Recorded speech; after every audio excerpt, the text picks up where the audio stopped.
What's going on, guys? Welcome back to my channel. Today we have exciting news. We're only a couple of hours away from High Evolutionary. That's right. The brand new, highly anticipated, big bad card is only hours away. And with that being said, I'm going to be getting the card immediately. And I know a lot of people are going to be getting this card because it's going to be making and breaking the game, essentially, in terms of it's just going to be basically making a lot of new archetype style with a lot of new hybrid decks roaming around. It's going to be kind of like the same effect of what Thanos did when he first came, just giving a completely new flavor and basically a whole lot of everything to the game. His ability is basically going to be giving the cards that have no abilities, they are now going to be having abilities while they are now in play. Keep this in mind. This does not actually affect High Evolutionary, Patriot decks. So cards that typically are in Patriot, no longer will he affect them. But if there are bots like, for instance, like token cards like Dr. Doom, White Tiger, Squirrel Girl, cards like that, he still will help them, and High Evolutionary doesn't do anything with that. I know that they did say that they are anticipating to make more cards down the road for non-text with a text ability, so that'll be interesting. But we're going to go over just a couple of the cards with no abilities, and we're going to read them off basically, and we're going to showcase what some of them do. So we're going to start off with Wasp. She is an on reveal. Afflict 2 random enemy cards with -1 power. This actually makes her a 0/3, but you typically just can't play her turn 1. It's an interesting concept. You kind of don't play her on turn 1 anyways, but you're going to afflict 2 random cards on your enemy side. It doesn't matter where they're at. You're just going to inflict 2 enemy cards with -1. Interesting enough, she's going to be really good, and you're just going to drop her down. You're going to deduct power from their side, and ultimately she is going to be a pretty powerful card just to have dumped out at any time in the later game. Then we'll go into Misty Knight. Basically, I guess they're going to be called Evolved Misty Knight. Evolved Misty Knight is going to be a text card. She's not an ongoing, and she's not an on reveal. She's more like a Angela or Bishop. Cards like just has a text, so she can't be Enchantress. When you end a turn with unspent energy, give another friendly card +1 power. This is a very interesting concept when you think about it, because as long as you always have one unspent energy, you give +1. Now, I don't know if the card that she picks randomly gives them all of, if you have like say 3 unspent energy, she gives them 3 power. I don't know that, but I'm hoping that it does, because if so, it's going to be kind of great. I'm going to be using that towards a Sunspot and a Let 'em Cook deck that I made. So that'll be interesting. But if it only does 1 power to 1 card, still, that's not a bad trade. I mean, that's still pretty good. It's kind of like Bishop in the sense. The other one, when you end a turn with Cyclops, so this is Cyclops. When you end a turn with unspent energy, afflict 2 random enemies here with -1 power. So this is another text card. This is not an ongoing. So it seems like when you play these cards now, it's going to be very interesting. You don't want to play these locations, because if I'm just basically decreasing your value, it'll be very interesting. It seems like a lot of these cards are going to be decreasing and increasing the value of your opponent's side and your side to some degree, depending on what you're playing. So you're going to see a lot more Luke Cages. So be prepared for Enchantress to just basically be flying around hunting down your Luke Cages. So make sure you Cosmo your Luke Cage, if anything. We're going to go ahead and get into Shocker. Now, Shocker is a little bit different. Shocker actually plays more on the sense of he's an on reveal. He gives the leftmost card in your hand -1 cost, which is interesting because, We don't have a whole lot of that in general, where you can, reduce the cost of something in your leftmost hand. It's always going to be a surprise. You don't know what it is that's going to be on your left side of your hand, but typically it's going to be a bigger card since you aren't going to be playing things down the road. So that'll be interesting to see an archetype like that where you're decreasing the value. I mean, we don't have a lot of that, so that'll be pretty interesting. Now we have the Thing. Now this one's interesting. He is an on reveal, and he afflict a random enemy card here with -1 power. Repeat this twice more. So I think he's kind of like a more downgraded version of Spider-Woman. I'm not entirely sure what the twice more means. I think that means probably either he does it twice or 3 times. So that'll be interesting. But I'm excited to see how he kind of plays out. Now we go into Abomination and Hulk. Now these cards are going to be definitely benefiting from a lot of the core gameplay. We have Abomination, which costs 1 less for each enemy card in play that's affected with negative power. So if you inflict 5 negative power, he becomes a 0 cost. He is essentially another style of She-Hulk when you think about it. So that'll be very interesting to essentially, like, say a turn 6. If you skip, if you can manage to skip like turn 5, and you could probably get like an Abomination, a She-Hulk, and then maybe if you can somehow, maybe you have to like Psylocke on like turn 4. You could honestly get like Abomination, a She-Hulk, and a Hulk all on turn 6. That'll be a very interesting play. But we're going to go ahead and go into Hulk. I just want to get through these cards very fast so that we can move on to the decks that we've made. This basically, Hulk now officially has an ability, which he grows, which is a really interesting concept. He is now going to be an ongoing. So even if he gets Enchantress, he still has 12 power, which is really cool.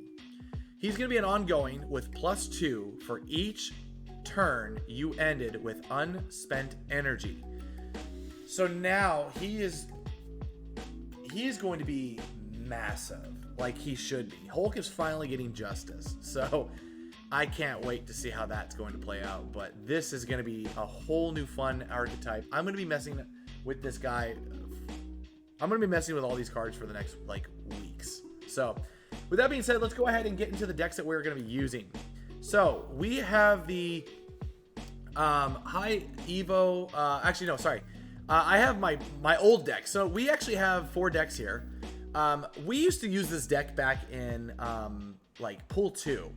And it was actually just a Sunspot, a Jessica Jones, and an Infinite deck, where you would basically play Sunspot and Jessica Jones, and you would cook your way to having one really strong lane with Sunspot, Armor, and Jessica Jones. You would skip a turn, and then you play Infinite. And I kind of feel like we get to bring that back. Now, I've never let go of this deck. You can see it's at the back of my list. And then you can see, obviously, my Wong deck that we used to have way back in the day.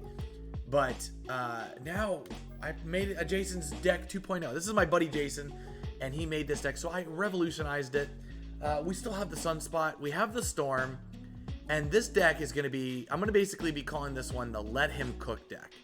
Now, I'm hoping that Sunspot and Armor and Misty Knight are going to go well together.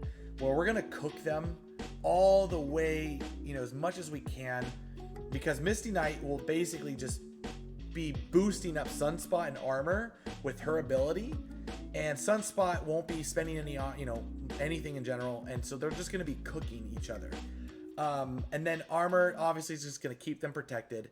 And then what's going to happen is we're going to have the ability to play She-Hulk somewhere down the middle because, we're not going to be spending that energy.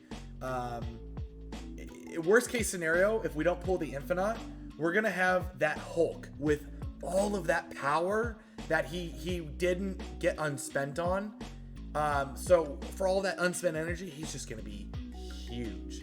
And we're going to have basically just cards to play. We have other options in the deck too. So if, we don't pull the Sunspot and stuff, we have Hazmat, we have Luke Cage to help with the, Abomination. And, we just have a good assortment of things to win us the game. This, I'm not sure how it's going to play out, but it's going to be very interesting. I'm really excited mostly to play this deck. This is probably going to be the main one I start with. So we'll see how this goes out. Then we get to the High Evolutionary Control. This basically is going to be more of, I would say, a control deck.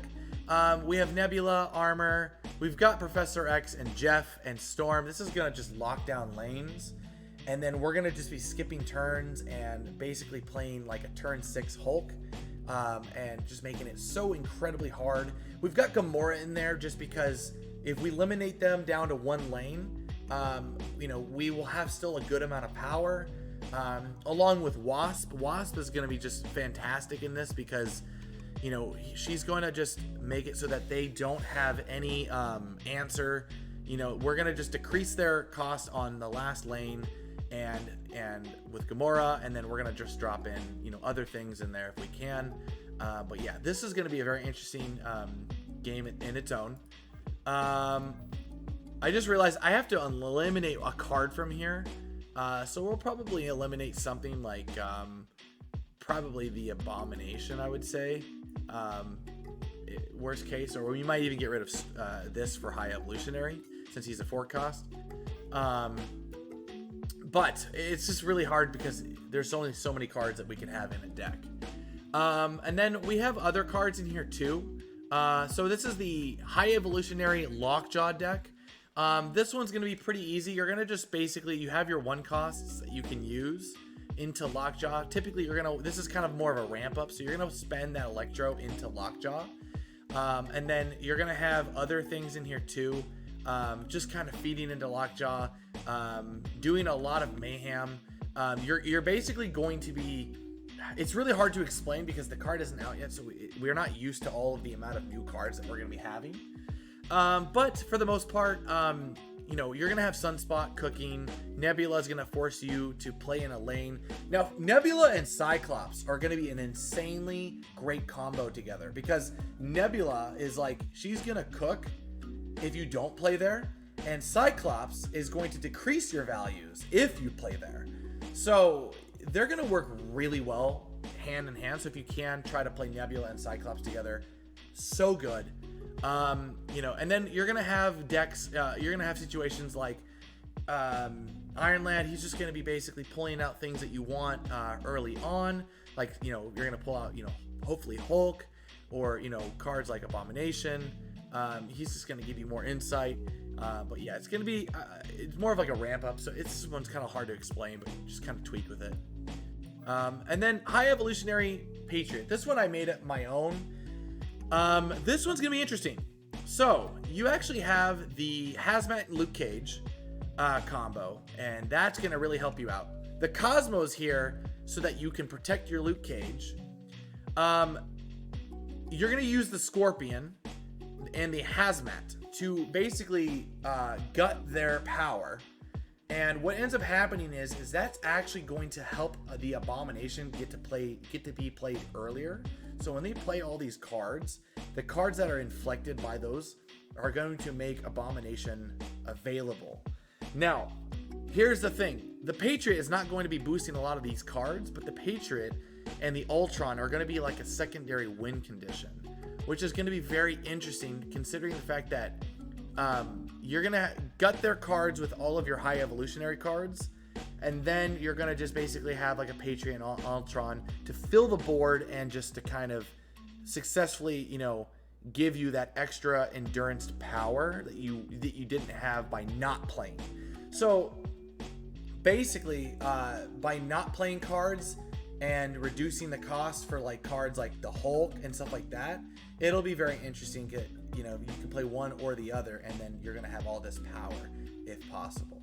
But with that being said, this is going to be a very interesting deck. I might tweak with this one a little bit. I might get rid of the Wasp and put Nebula. So It's just, there's a lot of cards that just want to fit in here. They all want to get that attention, and it's just really hard to balance all these out because there's just going to be so many unique brand new combos, and we're going to just have to get used to this. So I'm sorry that this video is a bit overwhelming. Not a lot of these decks are going to play out the way we want them to, but we have to get the ball going and such. But I hope that this video was kind of helpful. I'm going to be demoing these decks, tweaking them as we go, and then hopefully seeing where they fit and how they lie into. If you guys can, though, please give me a like and subscribe. I put a lot of work into kind of trying to elaborate a lot of these. So yeah, with that being said, I'm going to be going live in a couple of hours around 8 o'clock California time. That's where I'm from. And we're going to have first dibs on the card. So yeah, I will catch you guys later. I hope this was informational, and yeah, peace.